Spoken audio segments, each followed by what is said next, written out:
dengan pindaan jumlah tuntutan daripada 25,000 kepada 50,000 pada tahun 2019. Maka soalan saya adalah sejauh manakah pindaan ini dapat mengatasi ataupun membantu membela nasib pengguna, seterusnya mempertingkatkan tahap kesedaran pengguna untuk mempraktikkan hak pengguna, dan bagaimanakah kementerian memantau insiden-insiden peniaga-peniaga yang cuba melarikan diri, elakkan daripada penerimaan award dan seterusnya membuka perniagaan-perniagaan yang baru. Terima kasih. Terima kasih Yang Berhormat Gopeng. Puan Yang Di-Pertua, TTPM ya dengan penambahan tuntutan kepada RM50,000, ianya memberi lebih banyaklah tuntutan yang boleh dibuat, contohnya seperti ubah suai rumah dan sebagainya. Dan di samping itu TTPM juga sentiasa mempergiatkan program advokasi dengan membawa tema kenali TTPM, ya, program advokasi kepada pengguna itu berterusan. Saya ingin maklumkan kepada Yang Berhormat Gopeng bahawa sekiranya pemegang award mahu menguatkuasakan keputusan itu, ada dua cara untuk dilakukan. Yang pertama ialah untuk membuat aduan kepada penguatkuasa KPDN di mana penguatkuasa KPDN boleh membuat siasatan di bawah Seksyen 117 Akta Perlindungan Pengguna 1999 yang memperuntukkan denda tidak melebihi sebanyak RM10,000 atau dipenjarakan tidak melebihi 2 tahun atau kedua-duanya. Di masa yang sama, yang pemegang award juga boleh melantik peguam, memilih cara untuk melantik peguam dan membuat tindakan melalui mahkamah sivil untuk arah syarikat membayar sebagaimana award TTPM tersebut. Terima kasih Puan Ketua. Kapa. Terima kasih Timbalan Speaker. Timbalan Menteri, soalan saya, adakah Kementerian bercadang memperkasakan mekanisme Tribunal Tuntutan Pengguna Malaysia dalam platform e-dagang dan e-commerce yang menjadi antara platform utama pengguna pada hari ini? Dan kajian kementerian mengenai tahap pemerkasaan pengguna CEI pada 2020 mendapati kesedaran pengguna Malaysia mengenai hak dan pengetahuan masih di tahap sederhana 63.1%. Soalan saya, apakah langkah kerajaan bagi meningkat tahap kesedaran dan hak pengguna kepada masyarakat, terutamanya berkaitan Tribunal Tuntutan Pengguna Malaysia? Terima kasih. Terima kasih Yang Berhormat Kapa. Puan Yang Di-Pertua, kita sedang mengkaji akta dagangan elektronik ataupun e-commerce, ya, dan kita akan menambah baik akta tersebut. Sama ada kita akan pindah ataupun kita akan buat akta yang baru, kita sedang kaji Yang Berhormat Kapa. Berkenaan dengan CI Consumer Empowerment Index, kita akui bahawa kesedaran ataupun kefahaman pengguna berkenaan dengan kuasa mereka sebagai pengguna itu agak di peringkat sederhana. Maka sebab itulah gerakan pengguna kita, ya, bahagian gerakan pengguna ini di bawah KPDN, di bawah sayap pendaya-upayaan pengguna, bersungguh-sungguh melaksanakan program advokasi. Kita laksanakan program advokasi untuk di sekolah, dengan siswa, dengan komuniti dan sebagainya. Malah kita juga ada memperuntukkan untuk melantik NGO-NGO untuk membantu kementerian di dalam melaksanakan program-program advokasi, dan kita memperuntukkan sebahagian daripada peruntukan untuk program tersebut. Terima kasih Puan Di-Pertua. Saya jemput Tuan Zulkifli bin Ismail Jassim. Terima kasih Tuan Yang Di-Pertua. Soalan saya nombor 10. Terima kasih Puan Yang Di-Pertua. Terima kasih Ahli Yang Berhormat. Puan Yang Di-Pertua, tindakan terhadap kegiatan pelacuran sama ada secara dalam talian ataupun luar talian adalah secara khusus tertaluk di bawah bidang kuasa Polis Diraja Malaysia PDRM di bawah peruntukan perundangan sedia ada seperti Kanun Kesesakan Akta 574. Bagi kes-kes berkaitan pelacuran dalam talian, Suruhanjaya Komunikasi dan Multimedia Malaysia MCMC berperanan memberikan bantuan teknikal berhubungan siasatan, pembekalan maklumat, analisis forensik digital serta pelaksanaan tindakan sekatan atau penurunan kandungan berdasarkan permohonan daripada PDRM atau aduan lain yang berkaitan. Dari 1 hari bulan Januari 2023 hingga 15 November 2023, sejumlah 118 laman pelacuran telah disekat oleh MCMC berdasarkan permohonan daripada PDRM. Tindakan sekatan laman sesawang ini dilaksanakan oleh MCMC bagi menghentikan atau mencegah pelakuan kesalahan di bawah undang-undang negara berkaitan aktiviti pelacuran. Bagi platform media sosial, tindakan yang diambil tidak berfokus kepada satu platform sahaja, sebaliknya mencakupi berbilang platform media sosial. Dari 1 hari bulan 2023 hingga 15 hari bulan November 2023, sejumlah 76 kandungan berkaitan pelacuran di platform-platform media sosial termasuk Twitter ataupun X telah diturunkan atas pelanggaran piawaian komuniti yang ditetapkan oleh platform media sosial terbabit serta pelakuan kesalahan di bawah peruntukan undang-undang negara. Langkah-langkah ini akan diteruskan oleh MCMC dengan kerjasama agensi penguatkuasaan seperti PDRM, pemberi perkhidmatan internet dan penyedia platform media sosial untuk menangani permasalahan berkaitan aktiviti pelacuran dalam talian di Malaysia. Sekian jawapan saya. Terima kasih. Yassin. Terima kasih Yang Berhormat Menteri atas penjelasan yang sangat memuaskan. Soalan tambahan saya, kegiatan penyebaran kandungan lucah dan promosi khidmat pelacuran kini semakin sukar ditangani kerana ia turut dilakukan secara persendirian. Bukan sahaja di bawah entiti tertentu, maka langkah menurunkan kandungan dan akaun sebegini di media sosial hanya akan menyebabkan mereka membuka akaun lain pula. Justru itu, adakah kementerian bercadang untuk memperkasakan penguatkuasaan Seksyen 233 Akta Komunikasi dan Multimedia 1988 untuk menjatuhkan hukuman berat kepada pelaku kesalahan di bawah seksyen ini agar kegiatan tidak bermoral ini dapat dihentikan? Dan seterusnya, adakah kementerian mempunyai cadangan untuk mewujudkan platform khas secara bersepadu bagi membolehkan orang ramai membuat aduan tentang mana-mana akaun yang memaparkan kandungan lucah? Terima kasih. Terima kasih Puan Yang Dipertua. Terima kasih ahli yang berhormat atas soalan tambahan tersebut.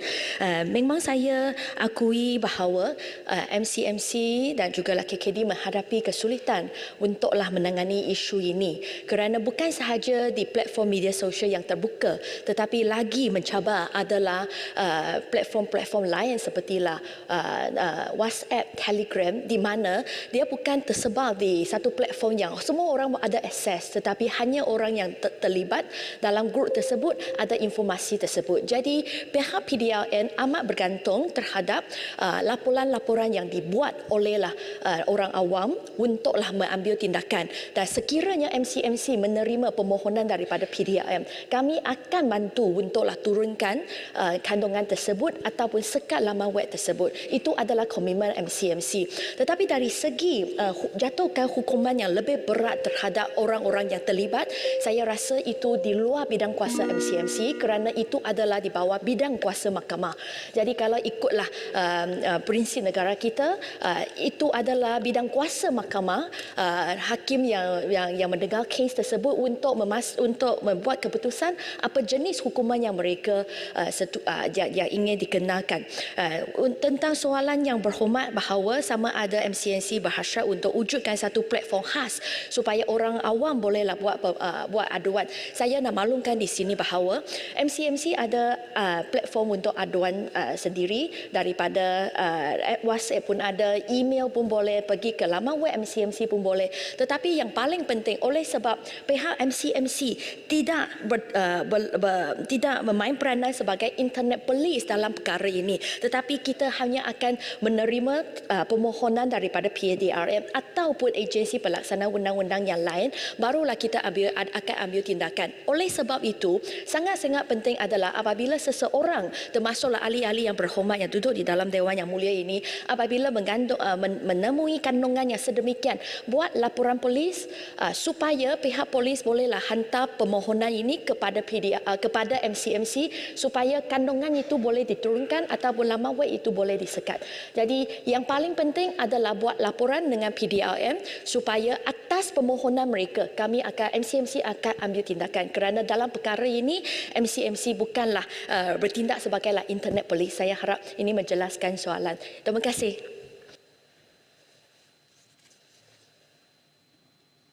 Soalan nombor 11 tak ada dalam Dewan. Saya jemput Datuk Cleo bin Mohamed Noor Ketereh. Terima kasih, Puan Speaker.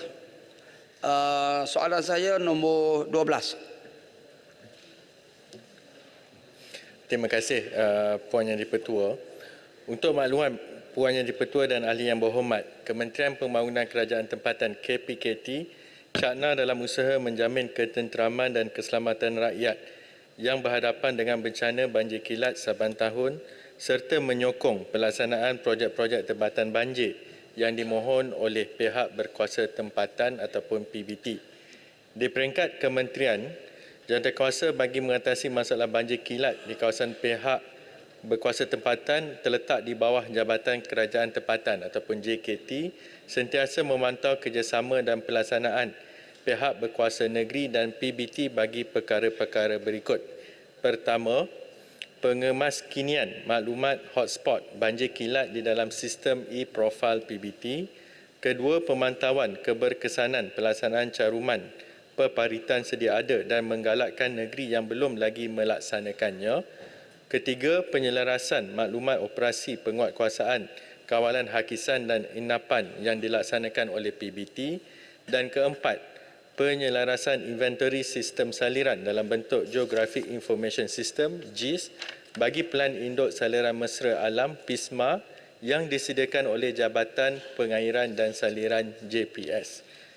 Bagi tahun 2023, KPKT telah meluluskan peruntukan berjumlah RM610,000 iaitu sebanyak 17 projek bagi menaik taraf longkang di bawah Majlis Daerah Ketereh, iaitu 8 projek di bawah peruntukan projek kecil BP1, manakala 9 projek di bawah inisiatif belanjawan tahun 2023. Pelaksanaan projek bagi kerja-kerja penyelenggaraan kolam takungan adalah tertakluk kepada permohonan daripada PBT.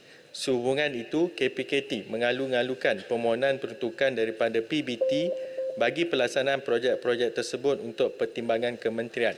Selain itu, KPKT juga ingin menyuruh pihak komuniti agar turut bekerjasama dalam usaha membantu PBT dalam menjaga kebersihan supaya aliran air dalam sistem peparitan mengalir dengan baik dan tidak tersumbat. Sekian, terima kasih. Ketereh. Soalan tambahan saya,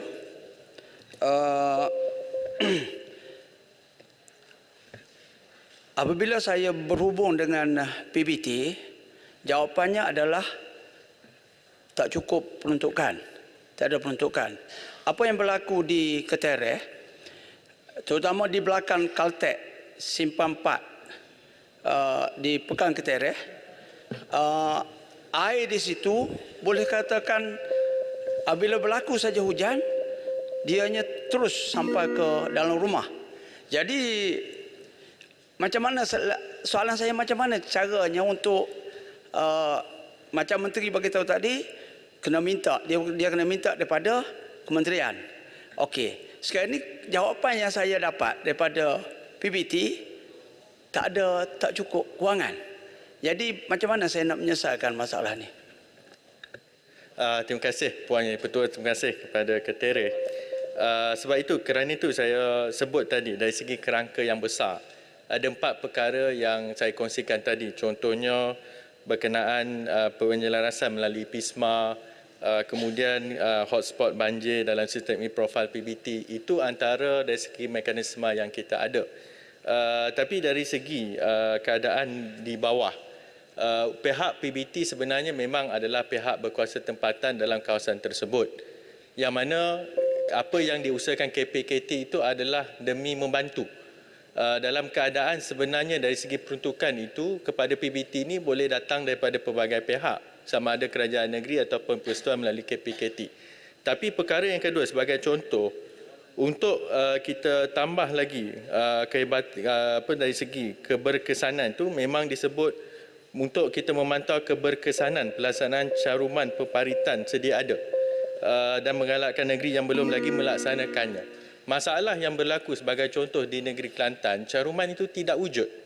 Maksudnya di peringkat kerajaan negeri itu, tabung sedemikian rupa tidak diwujudkan, maka segala-galanya hanya bergantung kepada dana yang disalurkan di peringkat KPKT. Sedangkan negeri-negeri lain pun telah mewujudkan caruman peparitan ini bagi membolehkan PBT itu bertindak ataupun menambah baik sistem peparitan. Jadi yang ini saya kongsikan di sini supaya Yang Berhormat juga boleh bawa ke peringkat negeri untuk tambah baik dari segi caruman di peringkat negeri. Cuma untuk peringkat PBT memang kalau ada permohonan itu kita akan pertimbangkan, sebab kalau kita lihat dari segi rekod sebagai contoh untuk penyelenggaraan peparitan bagi tahun 2023, jumlah yang kita belanjakan untuk keseluruh negara ini sebanyak 46 juta ringgit. Yang kita agihkan mengikut bagaimana mekanisme yang ada, dan pada masa yang sama di bawah belanjawan tahun 2023 memang ada inisiatif khas yang diumumkan Yang Berhormat Perdana Menteri selaku Menteri Kewangan tempoh hari, iaitu untuk penyelenggaraan kolam takungan. Di sini pun kita agihkan sebanyak 92 juta ringgit yang kita telah luluskan. Projek telah berjalan yang merangkumi sebanyak 424 kolam takungan di seluruh negara.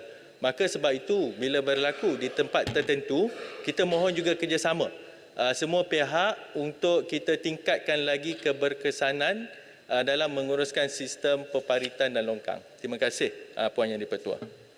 Sungai Petani. Terima kasih Timbalan Yang Pertua, terima kasih Timbalan Menteri.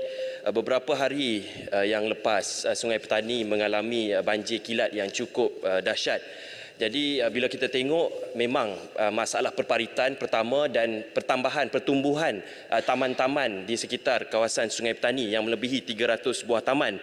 Dan pertanyaan saya adalah apakah usaha antara pihak kementerian dengan kerajaan tempatan PBT untuk memastikan penyelenggaraan sistem perparitan ini, dan apakah perancangan pihak kementerian, contohnya mengenai dengan perancangan bandar sebelum ditubuhkan atau sebelum diadakan taman-taman yang baru, mungkin PBT perlu menyelenggara semua perparitan yang ada sebelum diluluskan. Apakah mekanisme yang boleh kerajaan terangkan? Terima kasih. Terima kasih kepada Yang Berhormat Sungai Petani. Mungkin kalau saya cuba menjawab dari segi sudut pembangunan baru, seperti mana yang saya terangkan dalam persoalan berkaitan dengan sebagai contoh projek perumahan, sementara di peringkat kementerian, kawalan itu adalah kepada pemajuan dan juga dari segi pelesenan untuk memajukan dan juga untuk periklanan. Tetapi untuk kebenaran merancang di sesebuah lokaliti itu terletak di pihak berkuasa tempatan. Maka sebab itu antara nasihat ataupun yang memang kita mohon supaya kebenaran merancang itu juga dijalankan soal feasibility study. Kalau dalam isu overhang sebagai contoh itu satu sudut. Tetapi sudut yang lain seperti Yang Berhormat sebut tadi adalah permasalahan dari segi pengurusan dari segi sistem peparitan dan sebagainya. Sebab itu dari segi pandangan kita adalah supaya di peringkat PBT itu ada pelan yang lengkap khusus berkaitan dengan pengurusan saliran dan peparitan ini, dan dalam keadaan sekarang ini bukan hanya di Sungai Petani tapi berlaku di kawasan yang lain. Bila taburan hujan itu lebih sukar dijangka dan dalam keadaan kepesatan pembangunan itu berlaku dengan agak laju, maka ini antara cabaran ataupun perkara yang kita perlu tangani dari segi bagaimana agar perancangan yang diusahakan itu tidak juga menjejaskan keadaan penduduk yang sedia ada. Jadi perkara ini adalah proses keseimbangan yang kita kena teliti bersama. Terima kasih Puan Yang di-Pertua. Yang berhormat, sekarang tamatlah sesi untuk waktu pertanyaan Menteri pada hari ini. Terima kasih Yang berhormat.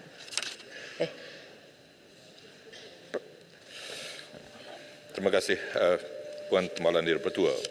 Mengikut peraturan mesyuarat 12/1, saya mohon mencadangkan bahawa mesyuarat pada hari ini tidak akan ditangguhkan sehingga selesai dibahas dan diputuskan di peringkat jawatankuasa Kementerian Belia dan Sukan dan Kementerian Sumber Manusia bagi rang Undang-Undang Bekalan 2024 dan Usul Anggaran Pembelanjaan Pembangunan 2024, dan selepas itu Majlis Mesyuarat akan ditangguhkan sehingga jam 10 pagi hari Rabu 22 November 2023.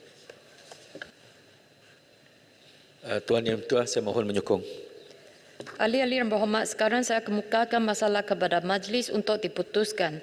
Masalahnya ialah usul seperti yang dikemukakan tadi hendaklah disetujukan. Ahli-ahli yang bersetuju kata bersetuju.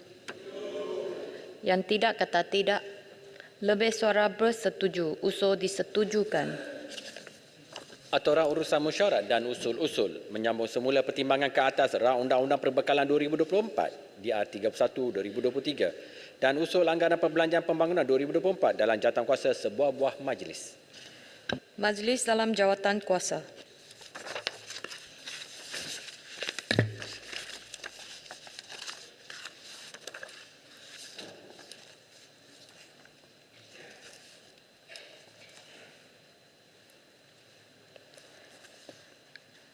Kepala Bekalan B45 dan Kepala Pembangunan P45 di bawah Kementerian Belia dan Sukan terbuka untuk dibahas.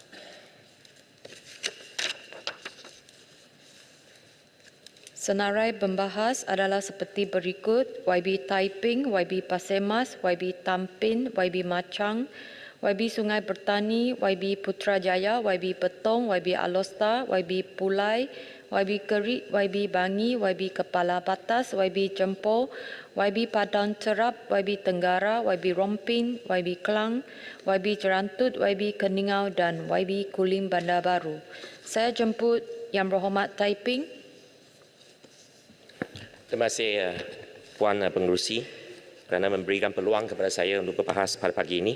Dan sebelum saya ingin bermula, saya ingin mengambil kesempatan ini untuk merakamkan selamat datang kepada delegasi dan pelajar-pelajar dari SMK King Edward VII dan SMK St. George Taiping pada pagi ini. Puan Pengerusi, apabila kita berbincang dan berbahas berkenaan dengan peruntukan di bawah Kementerian Belia dan Sukan, bagi maksud pembangunan, apa yang saya boleh nampak dan perhatikan adalah pada tahun ini, anggaran pada tahun 2024 telah pun ditingkatkan menjadi 491 juta ringgit, 833,500 ringgit. Dan ini merupakan suatu lonjakan apabila saya menyemak data-data sebelum ini, suatu peningkatan sebanyak 50.55% berbanding dengan anggaran dibinda pada tahun 2023 sebanyak 326 juta ringgit, dan dibandingkan juga dengan tahun 2022 anggarannya adalah sebanyak 329 juta ringgit dengan berbelanjaan sebenar 215 juta ringgit, dan tahun 2021 dengan anggaran 326 juta ringgit, dan tahun ini merupakan suatu anggaran yang amat besar. Dan ini, lonjakan ini menunjukkan dan membuktikan pengiktirafan kerajaan Madani terhadap pembangunan belia dan sukan di negara ini, dan ini merupakan sesuatu yang amat positif yang kita harus untuk teruskan pada tahun-tahun yang akan datang. Bagi putiran 06,000 pembangunan sukan komuniti Puan Pengerusi. Apa yang saya nampak adalah di sini ia merupakan suatu putiran baharu sejak belanjawan tahun 2023. Dan kedua-dua belanjawan ini diberikan suatu anggaran tahunan secara langsung 20 juta ringgit. Namun apa yang saya nampak adalah pada dalam belanjawan 2024, anggaran telah pun dipindah bagi tahun 2023 kepada suatu angka 0, kosong. Dan saya nak tanya bahawa apakah prestasi ataupun progres yang bakal dan hendak dilakukan oleh KPS di bawah putiran ini, iaitu pembangunan sukan komuniti. Kerana nampaknya pada satu tahun yang lepas ini tidak ada apa-apa perbelanjaan telah pun dibelanjakan dan mungkin juga tidak ada apa-apa program ataupun aktiviti dilaksanakan. Itu nombor satu. Nombor dua, berkenaan dengan putiran 02,000 dan 02,001. Kedua-duanya melibatkan kompleks rakan muda daerah. Dan program rakan muda Puan Pengerusi telah bermula pada tahun 1994. 29 hari bulan Oktober 1994. Dan masa itu memang sudah lebih kurang 30 tahun yang lepas. Dan pada Julai yang lepas, pihak KPS telah memberi nafas baharu kepada program rakan muda dan ini merupakan sesuatu yang harus dialu-alukan. Dan program tersebut telah pun memperkenalkan dua lagi gaya hidup yang baharu, iaitu rakan demokrasi dan juga rakan lita. Dan ini adalah amat persesuaian dan tepat pada masanya. Dan saya nak tanya kepada pihak menteri yang ada dalam Dewan ini, apakah program-program di bawah gaya hidup rakan demokrasi yang telah dan bakal dilakukan, dan apakah pantuan-pantuan dan pemekasaan bagi pihak belia, golongan belia dalam memahami dengan lebih lanjut proses perundangan dan juga proses demokrasi di negara kita. Dan apa yang penting juga saya nampak Puan Pengerusi, di bawah kedua-dua putiran ini saya nampak peruntukan yang diberikan untuk tahun 2024 tidak banyak. Masing-masing 4.8 juta ringgit bagi 02,000 dan 820,000 ringgit bagi 02,001. Dan berbanding dengan tahun lepas memang ada suatu kekurangan, dan apabila kita nak memperkasakan ataupun memberikan nafas baharu kepada program rakan muda, di manakah peruntukan yang bakal diberikan. Dan yang akhir sekali Puan Pengerusi, berkenaan dengan Kompleks Rakan Muda Daerah LMS juga di bawah putiran yang sama. Di daerah Larut Matang dan Selama kita mempunyai suatu Kompleks Rakan Muda Daerah yang dilengkapi dengan asrama lelaki perempuan, Dewan Serbaguna, gimnasium, gelanggang terbuka yang digunakan untuk sepak takraw, bola tampar dan bola jaring.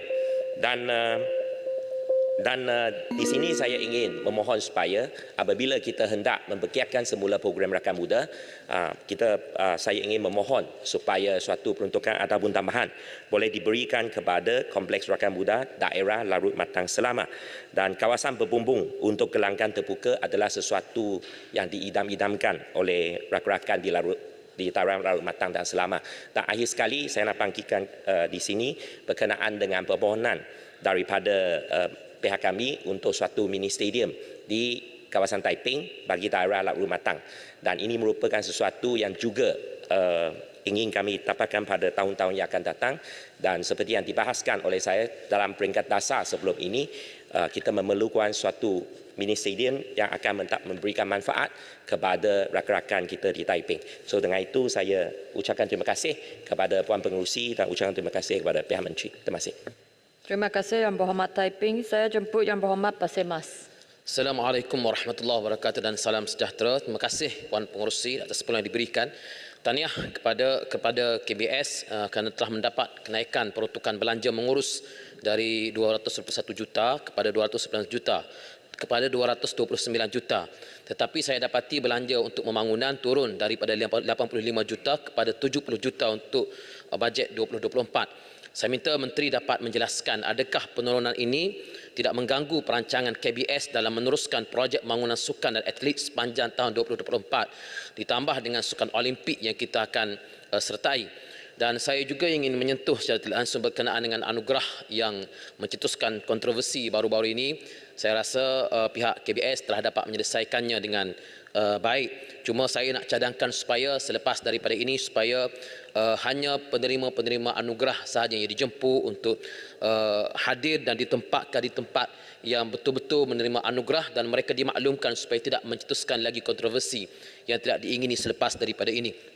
Butiran 01800 penyediaan sukan antarabangsa. Bolehkah Menteri jelaskan secara terperinci bagaimanakah persediaan kerajaan dalam melengkapkan plan Road to Gold sempena Sukan Olimpik 2024? Menteri umumkan pada bulan Mac yang lepas. Saya kira selepas 9 bulan ini sudah tentu plan itu sudah siap dan Menteri boleh jelaskan sebelum berakhir tahun ini bagaimanakah secara spesifik kerajaan akan melaksanakan plan ini. Lebih khusus lagi ialah apabila isu pemain persoalan badminton negara yang saya baca dalam media telah menolak untuk menandatangani persetujuan komitmen dalam menyertai program ini. Apakah plan lanjut atau perancangan lanjut kerajaan bagi menangani isu ini supaya sukan badminton juga dapat menyumbang salah satu pingat dalam Olimpik. 031600 Hari Belia Negara. Saya ucapkan terima kasih dan tahniah kepada Menteri yang saya lihat cukup profesional dalam gerak kerja sebagai Menteri turun ke negeri-negeri. Apabila Menteri turun ke negeri, sebagai contoh, Menteri akan jumpa stakeholder yang terlibat. Sebagai contoh, Hari Belia Negara yang diadakan di Kelantan pada Jun 2023, Menteri turun ke Kelantan, jumpa dengan kerajaan negeri, jumpa dengan ESCO dan program berjalan dengan begitu baik. Tapi saya nak menyatakan kesedihan, ada pihak lain yang turun ke Kelantan atas nama Hari Sukan Negara dan ia membawa imej KBS dan pihak yang mereka jumpa bukan pihak kerajaan tapi mereka jumpa pihak parti dan mereka tidak berjumpa ataupun tidak bersama-sama dengan kerajaan yang terlibat dan ini tidak bagus untuk imej Menteri Belia dan Sukan yang saya nampak telah pun begitu bersungguh-sungguh untuk membawa imej yang cukup profesional. Hari Sukan Negara ini baik, tetapi bila disambut dengan konotasi politik, ia boleh menyebabkan satu senario yang tidak bagus untuk satu perkara yang harus disambut bersama. Saya tidak ingin menyebut pihak mana yang terlibat, menteri mungkin lebih maklum dan menteri boleh siasat sendirilah. Pihak yang turun ke Kelantan dengan membawa nama Hari Sukan Negara. Butiran 03500 dan 030600 penyelenggaraan pejabat dan kompleks belia dan sukan dan penyelenggaraan peralatan latihan dan bangunan AKBN. Menyentuh aspek ini, mohon Menteri jelaskan kenapa tiada peruntukan bagi tujuan penyelenggaraan projek dan pejabat dan kompleks belia serta AKBN untuk tahun ini. Tahun lepas ada peruntukan, tahun ini tidak ada. Begitu juga dengan kem wawasan negara di bawah butiran 03100 tahun lepas diperuntukkan 3 juta. Manakala tiada peruntukan tahun ini. Soalannya, apakah status kem wawasan negara ini yang tahun lepas ada peruntukan, tahun ini tidak ada peruntukan. 020500 Institut Pembangunan dan Kecemerlangan Kepimpinan AILID. Apakah modul yang diajar di dalam institut dalam program-program seperti ini, saya mohon di dalam kerancakan isu Palestin ini supaya belia-belia dapat dikenalkan dengan isu-isu antarabangsa supaya modul yang diajar itu tidak stereotip, hanya mengulangi modul-modul yang sebelum daripada ini, hendaklah lebih mesra kepada isu-isu antarabangsa, isu-isu yang berlaku dalam negara kita pada hari ini. Kerana kita tidak mahu belia ini hanya ditabur dengan hiburan semata-mata. Sebagaimana yang disebut oleh Perdana Menteri tadi dalam isu Coldplay, Perdana Menteri menyebut bahawa kumpulan tersebut memberikan sokongan kepada Palestin. Ya, bukan isu memberi sokongan atau tidak kepada Palestin semata-mata, tapi isu budaya hedonism yang dibawa dalam masyarakat. Saya kira dalam suasana hiruk pikuk isu Palestin yang ada pada hari ini, membawa satu kumpulan antarabangsa dalam negara kita, ia tidak sesuai dengan masanya. Dan dalam KBS boleh memainkan peranan untuk menerapkan kesedaran seperti ini. Ditambah pula kumpulan-kumpulan pemuzik antarabangsa ini yang ada terlibat menyokong isu LGBT secara terang-terangan dan ini tidak boleh. Belia-belia harus dielakkan daripada terlibat dengan perkara-perkara seperti ini dalam keadaan kontroversi video Mr. Hash dan sebagainya. Saya kira ini masanya untuk belia kita perlu diingatkan supaya menghindari perkara-perkara seperti ini daripada membawa kepada isu-isu yang tidak sesuai. Dan saya ingin respon sikit. Semalam ada sahabat saya YB Kampar menyebut tentang boykot dalam isu Palestin. Dia tanya kenapa kerajaan Kelantan tak nak boykot Mercedes. Mercedes sokong Israel. Kita kata bahawa boykot ini kita buat dengan rasa hati kita. Kita laksanakan dengan kesedaran dan rasa hati kita. Ada perkara yang kita tidak mampu nak boykot, sebagai contoh penggunaan iPhone, Facebook dan sebagainya. Apa yang kita boleh boykot, kita boykot. Tak boleh buat semua, jangan tinggal semua, dan jangan perlekehkan orang-orang yang nak melaksanakan boykot ini kepada barangan-barangan yang dikeluarkan oleh syarikat-syarikat yang menyokong Israel. Kita boleh buat satu, kita buat satu. Tak boleh buat semua, jangan tinggal semua, dan jangan perlekehkan. Terima kasih, Puan Pengerusi. Terima kasih Yang Berhormat Pasemas. Saya jemput Yang Berhormat Tamping. Bismillahirrahmanirrahim. Assalamualaikum warahmatullahi wabarakatuh. Salam sejahtera, salam Malaysia Madani. Terima kasih Tuan Pengerusi. Saya terus kepada butiran 020100 Belia dan Sukan. Saya menyambut baik tindakan pihak kerajaan yang memperuntukkan dana tahunan sebanyak RM5 juta kepada Majlis Belia Malaysia. Namun, saya ingin mendapatkan kepastian dan penjelasan daripada pihak kementerian mengenai status peruntukan tahunan kepada Majlis Belia Daerah MBD. Persoalan saya, mengapakah peruntukan pentadbiran sebanyak RM50,000 setahun kepada MBD dihentikan sejak beberapa tahun lalu? Peruntukan pentadbiran kepada MBD yang dihentikan sejak beberapa tahun lalu telah mengekang proses pembangunan belia-belia negara, khususnya di kawasan luar bandar. Sehubungan itu, saya menggesa agar peruntukan tersebut dikembalikan semula menerusi belanjawan kali ini untuk menjamin kelangsungan kemajuan para belia. Seterusnya, butiran 02400 Gelanggang Sukan. Menerusi belanjawan kali ini, saya mempunyai beberapa permintaan dan tuntutan yang perlu dipertimbangkan oleh pihak kementerian bagi agenda penyungkilan bakat baru. Pembangunan sukan kriket di dalam Parlimen Tampin amat memberangsangkan dan pencapaian yang telah ditunjukkan juga sememangnya tidak boleh dinafikan. Mungkin Yang Berhormat Menteri tahu mengenai kisah Gemencih Boy. Hal ini kerana ramai di kalangan atlet kriket negara pada masa ini telah dilahirkan di SMK Bukit Rokan Gemencih, seperti mana filem kisah benar Gemencih Boys. Justru itu saya berharap agar kementerian dapat menaik taraf fasiliti sukan kriket di sekolah berkenaan dengan membina sebuah padang kriket yang baru. Selain itu, bagi memastikan warga Tampin tidak ketinggalan untuk mempunyai akses sukan olahraga yang lebih baik, saya juga berharap agar trek balapan dapat dibina di daerah Tampin, iaitu di SMK Jelai Gemas.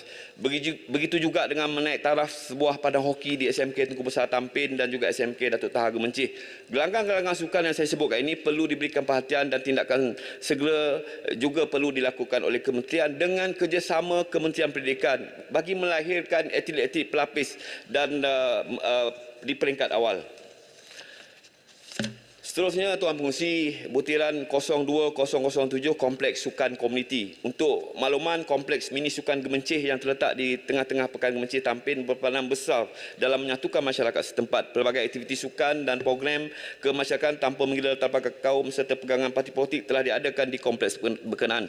Namun, kompleks tersebut sudah lama tidak diselenggara dan banyak kemudahan asas serta infrastruktur kompleks tersebut telah rosak dan perlu dibaiki dengan segera. Sehubungan dengan itu, saya ingin mengetahui sama ada kompleks berkenaan telah berada dalam perhatian pihak kementerian atau sebaliknya. Menerusi peruntukan belanjawan kali ini, saya dan penduduk Tampin amat berharap supaya kerja-kerja menaik taraf dapat dilakukan pada tahun hadapan. Seterusnya, Tuan Pengerusi, butiran 0600 Pembangunan Sukan Komuniti. Kebelakang ini saya dapati sukan ekstrim telah mula berkembang dan mendapat permintaan daripada masyarakat menerusi kewujudan komuniti berkenaan.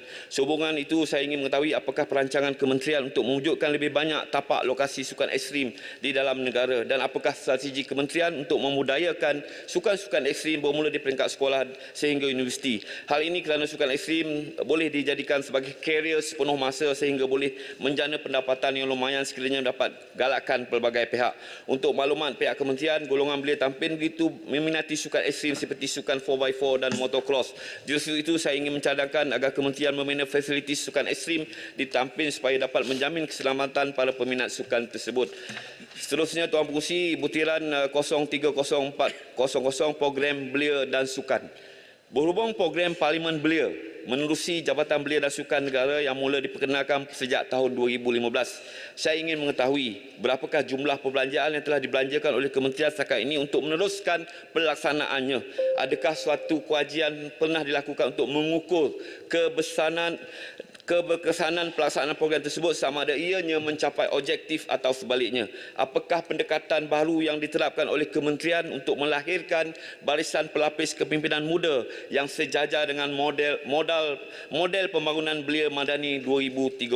Dan apakah program lanjutan selepas program tersebut tamat bagi memastikan individu yang pernah terlibat terus menjadi perantara dan berkomunikasi dengan kerajaan selaku wakil kepada generasi muda? Pada khidmat saya, program sesulam perlu dititik beratkan supaya mereka terus memainkan peranan sebaiknya untuk mengangkat suara dan aspirasi golongan belia. Perkara ini juga dapat memastikan ahli Parlimen Belia dapat terus berkarya bagi jangka masa panjang dan tidak lenyap begitu sahaja setelah menamatkan program tersebut. Tuan Pengerusi, sekian sahaja daripada saya setakat ini. Marilah kita bersama-sama memperkasakan belia dan majulah sukan untuk negara. Sekian, terima kasih. Terima kasih Yang Berhormat Tampin. Saya jemput Yang Berhormat Machang. Terima kasih Puan Pengerusi. Butiran 02001. Saya merayu kepada Kementerian Belia Sukan untuk mempertimbangkan pembinaan sebuah kompleks rakan muda di daerah atau parlimen saya seperti mana telah dibincangkan dalam Kerajaan Perikatan Nasional terdahulu. Yang kedua, 03100 berkenaan pembangunan sukan MSN. Saya daripada dulu dapat banyak aduan dan juga cadangan daripada pemain-pemain rugby skuad kebangsaan kita untuk ditingkatkan allowance mereka, kerana mereka ni bukan dapat industri yang sama seperti bola sepak. Mereka ada yang bekerja separuh masa dan sebagainya, jadi mereka telah menunjukkan komitmen yang baik dalam pelbagai pertandingan, jadi wajarlah dipertimbangkan oleh MSN untuk ditingkatkan allowance mereka. 030800 program kemahiran belia. Saya ingin bertanya kepada Menteri, sejauh mana perbelanjaan promosi untuk program belia IKTBN kita disasarkan kepada golongan rentan, belia rentan dan khususnya golongan minoriti seperti kaum India. Ya? Sebab saya nampak sewaktu saya jadi Timbalan Menteri dahulu dan mungkin masih berterusan kini, masih kurang anak-anak muda India yang maklum tentang peluang-peluang yang ada di IKBN ini. Mungkin kerana kita tidak berpromosi dalam bahasa vernakular dan sebagainya, jadi perlu ada satu program khusus segi promosi dan pencerahan kepada golongan ini agar mereka tahu peluang-peluang yang ada agar dapat direbut di seluruh negara. 030400. Saya bersetuju dan terima kasihlah kepada Kementerian Belia Sukan kerana memperjuangkan semula rakan muda. Dan saya fikir rakan muda ni antara wadah penting untuk kita memastikan anak-anak muda kita menjadi anak muda yang baik dan berakhlak tinggi. Dan umum diketahui ketika ini Kementerian Pembangunan Wanita dan Masyarakat dan Keluarga ada melancarkan advokasi tentang anti gangguan seksual. Ya. Dan ini melibatkan anak muda belia kita, khususnya kaum lelaki. Dan viral baru-baru ini melibatkan bekas pengarah JKOM. Ya, yang saya pun tak nak cerita panjang dalam dewan ini, cuma bagi saya itu satu benda yang serius. Is a sexual harassment kepada anak muda. Ya, perlu ada satu program khusus di peringkat rakan muda yang mendidik anak muda kita kepada kaum lelaki contohnya, khususnya. Jangan sesekali malu dan takut untuk buat laporan polis kerana anda diganggu oleh majikan anda. Ni Wahab ni tak buat laporan polis lagi ketika ni.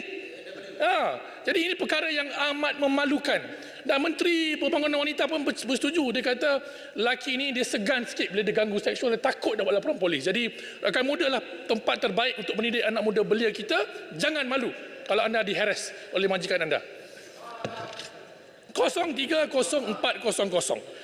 Rakan muda juga. Saya adalah produk pengerang sewaktu belajar jadi Menteri Belia Sukan. Ya. Dan ketika saya jadi sebagai Sekretariat Rakan Muda UTP, saya terlibat dengan banyak program-program belia benci dadah. Dalam setiap program-program KBS, mesti ada tema yang kita selitkan tentang belia benci dadah. Dan Yang Berhormat Menteri dan Puan Pengerusi, saya agak terganggu melihat imej ini.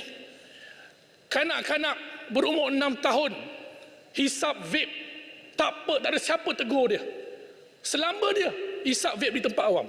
Dan ini bukti bahawasanya kegagalan kerajaan pada hari ini untuk meluluskan Generation Endgame dengan pelbagai alasan yang mengarut bagi saya, khususnya oleh Menteri Pelancongan. Ya? Dan saya nampak rakan muda has digress kalau kita tidak bawa agenda ini ke dalam program rakan muda. Ya, perlu ada satu komitmen yang jelas daripada Kementerian Belia Sukan untuk melakukan program-program advokasi mendidik anak muda kita di sekolah. Dikabarkan oleh KKM, 15% anak muda berumur 15 hingga 19 tahun menghisap rokok dan vape.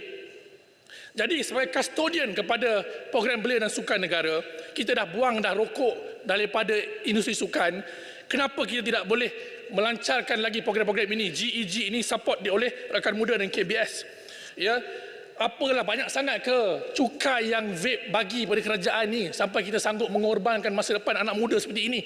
Ya, saya tanya kerajaan. Dan betul ke AGC kata, Peguam Negara kata benda ni unconstitutional?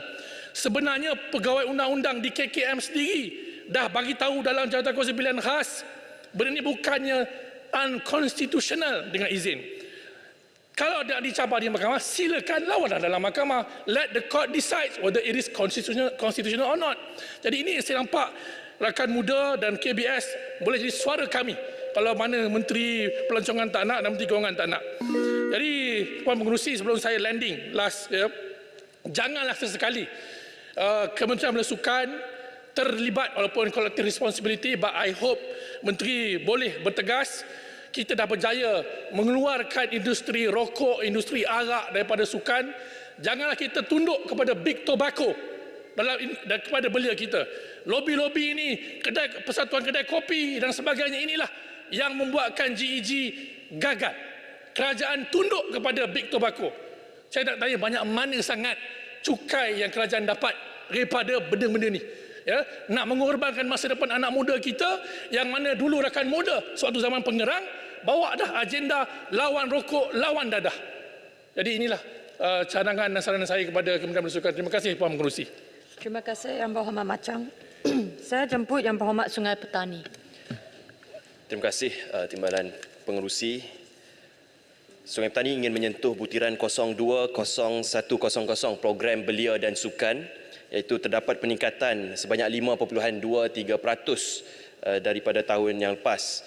Bulan lepas waktu saya pergi ke program kejohanan MSSD Kuala Muda Yan yang berlangsung di SMK Tunku Ismail, saya melihat bahawa di situ tidak ada satu tapak yang sesuai untuk diadakan acara-acara sukan. Kalau kita lihat di Sungai Petani sendiri terdapat sebanyak 43 sekolah rendah dan sebanyak 20 sekolah menengah. Di Kuala Muda Yan terdapat 42 buah sekolah menengah dan di Sungai Petani ini belum ada satu kompleks sukan. Saya ingin bertanya dengan kepadatan penduduk di Sungai Petani yang hampir 500,000 penduduk, apakah perkembangan terkini kompleks sukan daerah Kuala Muda Yan yang ingin dibangunkan di kawasan Sungai Petani, dan ini akan menjadi tempat kawasan riadah dan ini akan memberikan kebaikan untuk semua.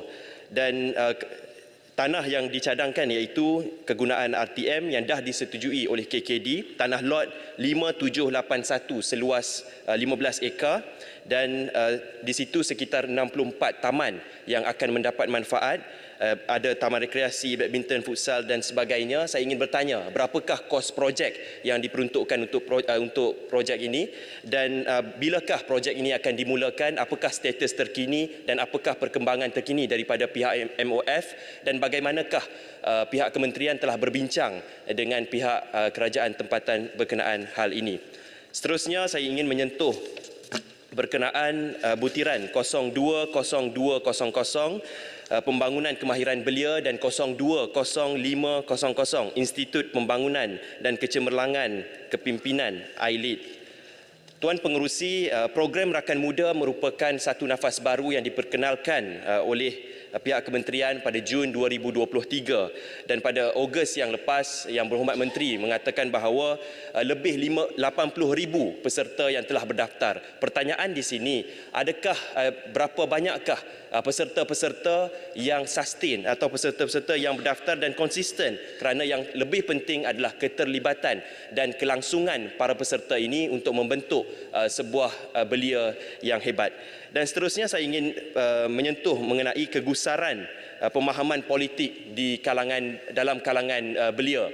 Dan kita lihat bahawa sekarang kita telah mengimplementasikan Undi 18 dan kita mengimplementasikan Undi 18 dalam keadaan kita tidak menyediakan satu platform yang baik. Maka dengan adanya platform yang baru yang diperkenalkan kementerian, diharapkan supaya anak-anak belia lebih cakna tentang politik, bukan semata-mata politik kepartian tetapi politik untuk membangun negara. Dan cadangan saya di sini adalah rakan demokrasi untuk menyebarkan idea-idea demokrasi dan prinsip kenegaraan. Itu adalah yang lebih penting. Dan saya menyarankan supaya rakan demokrasi ini mengadakan satu peers, diskusi antara dua hala, dan ini akan memberikan lagi suasana atau lingkungan yang lebih kritis di kalangan anak muda. Dan demokrasi ini berkenaan jati diri dan cakna untuk menentukan hala tuju dan masa depan negara. Ya, boleh sedikit je. Saya tertarik dengan apa yang diucapkan oleh Sungai Petani tadi. Saya nak tanya berkenaan dengan memberi kefahaman tentang demokrasi. Adakah pendekatan yang diambil oleh contohnya individu seperti Fahmi Reza di mana dia menggunakan TikTok tu untuk mengajar tentang demokrasi, adakah itu satu pendekatan yang boleh diambil oleh pihak kementerian? Terima kasih. Terima kasih. Saya setuju dengan Bangi. Pendekatan demokrasi ini tidak bersifat ekstrim tetapi menarik minat anak muda dan memudahkan kefahaman anak muda. Seterusnya, saya ingin menyentuh mengenai ILEAD, mengenai kem-kem kepimpinan dan sekolah politik, sekolah kenegaraan dapat dijalankan.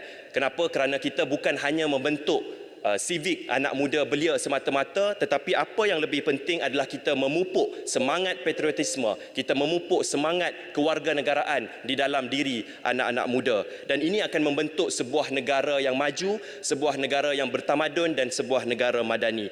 Seterusnya saya ingin menyentuh mengenai parlimen belia.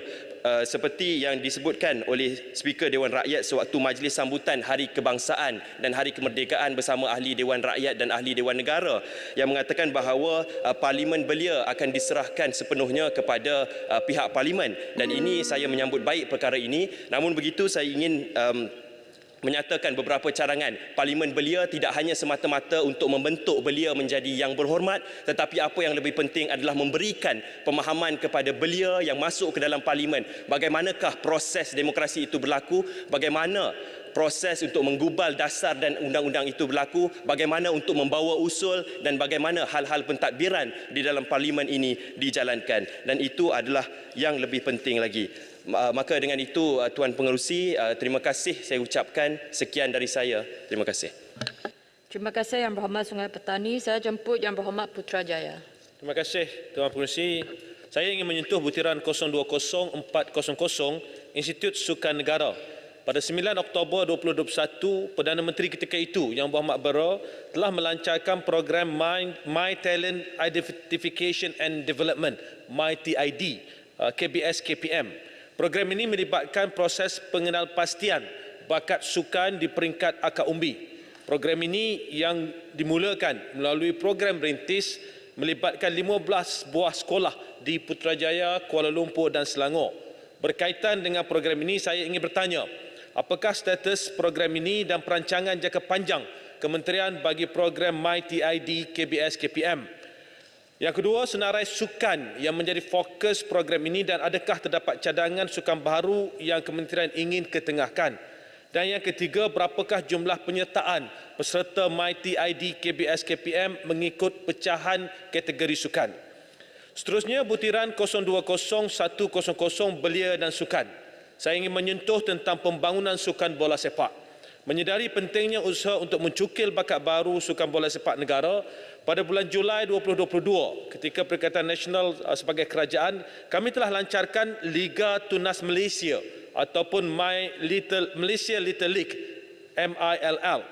Program ini dilaksanakan oleh Kementerian Belia dan Sukan bersama Kementerian Pendidikan Malaysia. Soalan saya, apakah kementerian masih meneruskan program ini? Selain itu, adakah kementerian akan menggunakan konsep Liga Tunas Malaysia ini untuk sukan-sukan lain? Seterusnya, merujuk butiran yang sama 020100 belia dan sukan. Saya mohon perincian peruntukan ini untuk program belia mengikut parlimen dan program sukan mengikut parlimen. Saya mohon perincian peruntukan yang diagihkan untuk Parlimen Putrajaya juga. Tuan Pengerusi, merujuk kepada butiran 010100 di bawah objek pengurusan am, di dalam pertemuan saya dengan wakil-wakil Persatuan Sukan di Putrajaya dan juga atlet sukan Putrajaya, mereka membangkitkan keperluan untuk diwujudkan Jabatan Belia dan Sukan Wilayah Putrajaya dengan kadar segera. Pada masa ini, Putrajaya hanya mempunyai pejabat belia dan sukan sahaja. Ini berbeza dengan wilayah Persekutuan Kuala Lumpur dan wilayah Persekutuan Labuan. Cadangan ini akan membolehkan jabatan baru tersebut dapat berfungsi dengan lebih menyeluruh dalam rangka pelan yang komprehensif dan peruntukan khusus untuk pembangunan atau projek sukan di Putrajaya. Saya mohon pelaksanaan ini dapat disegerakan bagi membangunkan potensi belia Putrajaya secara optimum melalui pelbagai pendekatan. Saya pernah bangkitkan perkara ini sebelum ini dan saya bangkitkan sekali lagi kerana kita melihat bahawa perkara ini memerlukan tindakan segera. Selagi mana Putrajaya tidak mempunyai Jabatan Belia dan Sukan sendiri, maknanya peruntukan itu adalah sebahagian daripada peruntukan yang diperuntukkan oleh kepada Jabatan Belia dan Sukan Wilayah Persekutuan dan sebagainya. Jadi kalau ada dedicated jabatan, maka dapat dilihat Putrajaya ini pembangunan sukannya secara lebih menyeluruh. Jadi sekali lagi saya mohon pada Yang Berhormat Menteri, saya rasa ini dapat dilaksanakan segera supaya pembangunan sukan di Putrajaya ini dapat terus kita tingkatkan. Seterusnya, butiran 060000 sukan komuniti. Putrajaya mempunyai potensi yang besar dalam melahirkan pelapis atlet dalam kategori sukan air. Ini kerana fasiliti sukan air di Putrajaya adalah bertaraf dunia dan merupakan antara yang terbaik di Malaysia dan terbukti melalui pelbagai pertandingan peringkat antarabangsa yang telah dianjurkan di Putrajaya. Untuk rekod, sewaktu Sukan Asia baru-baru ini, 5 daripada 14 atlet yang bertanding dalam Sukan Perahu Naga merupakan anak Putrajaya. Jadi sayang fasiliti sukan yang baik ini tidak digunakan secara optimum untuk melahirkan atlet yang berpotensi. Dalam konteks sukan air juga, Putrajaya Care atau Pusat Khidmat Ahli Parlimen Putrajaya mengambil pendekatan menganjurkan putera renang untuk mendidik anak-anak berkaitan dengan keselamatan di air. Sehingga kini selama 141 orang kanak-kanak telah mengikuti program ini. Walaupun kami tidak menerima sebarang peruntukan daripada kerajaan, insya-Allah kita akan teruskan. Namun begitu, bagi mempercepatkan perkembangan sukan air di Putrajaya, saya mohon kementerian untuk turut mengadakan program sukan air melibatkan komuniti di Parlimen Putrajaya dengan kerjasama Putrajaya Care. Ini termasuklah melibatkan sukan renang, perahu naga dan kayak. Akhir sekali, Tuan Pengerusi, saya ingin merujuk P45 butiran 02400 gelangan sukan dan butiran 02301 penyelenggaraan kompleks dan kemudahan sukan negeri. Sebelum ini saya membangkitkan berkaitan pembinaan padang hoki, stadium rugby dan gelanggang bola jaring di Putrajaya. Kemudian pada 18 September 2023, kementerian memberi komitmen untuk membangunkan ketiga-tiga infrastruktur tersebut. Pembinaan infrastruktur ini memberikan kegembiraan buat atlet-atlet sukan hoki, rugby dan bola jaring di Putrajaya. Khusus bagi sukan bola jaring, saya ingin merekodkan ucapan tahniah kepada pasukan bola jaring Putrajaya Dynamites yang telah berjaya mendapat tempat keempat dalam kejohanan Netball Super League 2023 yang berakhir pada 5 November yang lalu. Saya mohon pembinaan infrastruktur untuk ketiga-tiga sukan ini dapat dimulakan secepat mungkin. Saya mohon kementerian menyatakan berapakah peruntukan yang disediakan untuk pembangunan infrastruktur ini, di manakah lokasi tapak kemudahan ini, sama ada ianya telah dibincangkan dan ditetapkan, dan yang ketiga, apakah garis masa bagi pembinaannya. Terima kasih Tuan Pengerusi. Terima kasih Yang Berhormat Putrajaya. Ahli-ahli Yang Berhormat, majlis bersidang semula sebagai majlis bersuara.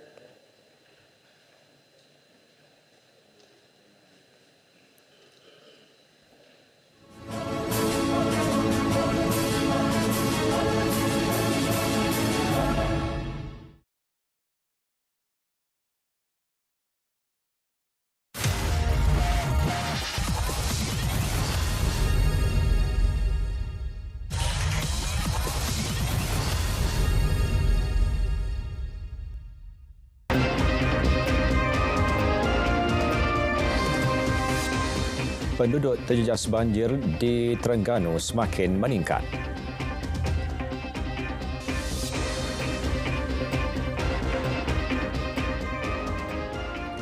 Assalamualaikum, salam Malaysia Madani. Berita tengah hari bersama saya Muhammad Shah Musa. Perkembangan banjir di Terengganu, penduduk terjejas setakat tengah hari ini terus menunjukkan tren peningkatan.